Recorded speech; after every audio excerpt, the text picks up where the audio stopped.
And welcome to Meat Speak, powered by the certified Angus beef brand. My name is Bryan Schaaf, and we appreciate you taking time to tune in to this little space that's available across most major podcasting platforms, where twice monthly, every other week, if you will, we are going to sit down and talk about all things food, from food science and meat science and culinary trends to just about anything. And I could not think of anybody better suited to be riding this horse with me, because if you don't know Chef Tony Biggs, you probably should, because I have the ability to work with many, many chefs all over the world.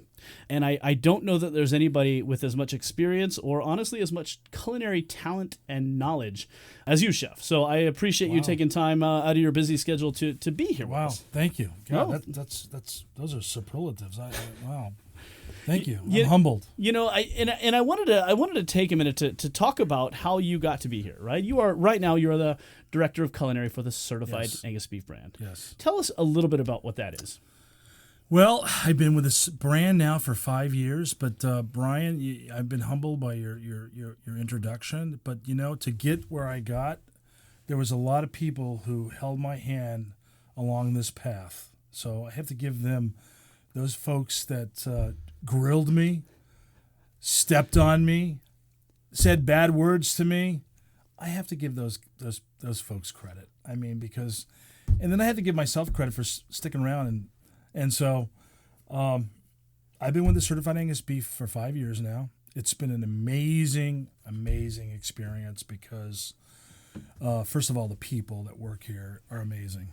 The passion, the drive, the work ethic that goes into the brand is just, you can't even explain it. You have to work here to really understand it. And a certified Angus beef, the reason why I love it too is they've given me the 100% creative freedom to show you folks out there the 100 million ways how to prepare and how to taste good quality beef. And that's what I've done my 5 years here.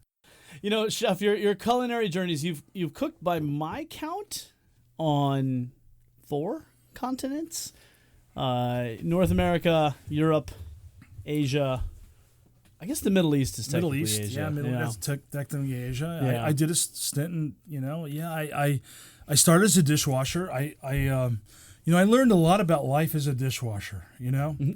And gosh, I started at Hugo's Lighthouse. It was a fish house in Cohasset, Mass. And I remember coming home at 4 o'clock in the morning, and my mother said, "You better take a shower because you smell like oysters." Okay, so, from there I graduated as an oyster shucker.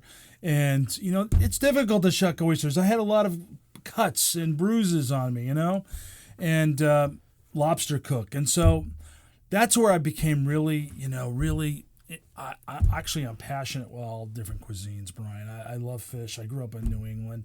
I grew up with lobsters and codfish and scallops and all this kind of stuff. So I have another passion beside the beef world. But, I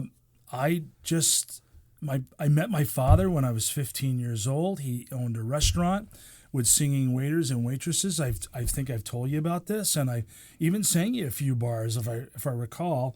But I'm not going to quit my day job over this. We're still working out the choreography piece of that. But at that time, we were the best restaurant in Western New York, and I had a chef that mentored me, Mark McNinney. Mark, if you're listening out there, I love you, brother. And he kind of encouraged me to go to culinary school. He saw some talent, and so I did. I went to the Culinary Institute of America, where all these great chefs, the Anthony Bourdains of the world, everybody you can imagine graduated CIA, okay? And so I did too.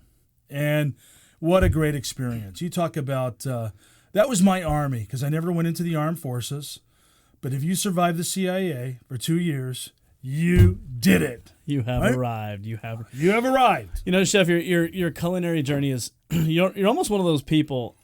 The number of experiences that you have had, you have to be like 160 years old because you have done so much. Like, there's no way that you were able to cram all of these different things into such a short life, but it's amazing that you have. I mean, you're somebody who you've cooked on an oil rig in the North Sea. You know, you've run the Tokyo American Club. Yes. You know, you cook for Imelda Marcos. Yes. On a regular basis, not just like a one-off dinner. No. Yeah. Yes. Yeah, and the thing I want you to talk to me a little bit about was where we first met you. You were the executive chef to the King and Queen of Jordan? Yes. His Majesty King Abdullah, Queen Rania. I had the pleasure of serving them for almost 2 years as their director of culinary and executive chef. What a fantastic family. I can't say enough about the experience. Living in Jordan, I was, I thought I knew a lot about food until I moved to the Middle East. And I was definitely schooled, especially how to make hummus. Here I am thinking I knew how to make hummus, and actually I've been making it wrong for years. So, something simple like that, but that's their cuisine, that's their culture. It's like it's like me teaching their culture how to make real Southern fried chicken. Okay, so there's a trade-off there, and that's what I did. So can they make buffalo wings like Chef Tony? No, they cannot. Right? Because there's got to be a special sauce. You have to have the dressing, the carrot sticks, and celery sticks, right? This is not Western New York anymore. This is not Western New York, right? But I learned a lot about Arabic cuisine. I had a lot of great takeaways.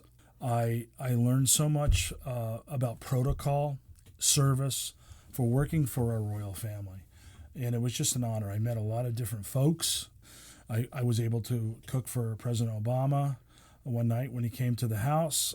I was able to meet the King and Queen of Spain, Bono from U2, Prince Charles, and Camilla, just to name a few. So, I mean, it was just a great experience. I had a bunch of great chefs that worked under me that I managed, and we were able to do a lot of different things cuisine-wise, and I learned a lot about food, and I learned a lot about myself as well. So it was a great experience. I can't wait. Maybe we'll dedicate an entire episode to how does Bono like his burger, right? What's Bono's burger? You've just opened up Pandora's box here, my friend. I think you did, because that sounds really, really good, by the way. The Bono's Burger. I think we have a restaurant chain that we're going to launch soon. That's a good restaurant name, Bono's Burger. Bono's Burger. I love it. So, needless to say, Chef Tony's experiences in the culinary world are pretty robust. And as we progress forward, as we tackle topics, as we have a number of guests who join us, everybody from our good friend Chris Lilly, the barbecue bastion from Big Bob Gibson's down in Decatur, Alabama, to Roxanne Spruance from the History Channel, to folks. I mean, you kind of name it in between. Our good friends Rick Tremonto, John Foltz will be on with us here. Love those guys. Coming up here in a little bit. Guys. So we invite you to check back regularly. We invite you to subscribe to Meat Speak, powered by the certified Angus beef brand and available across most of your major podcasting platforms.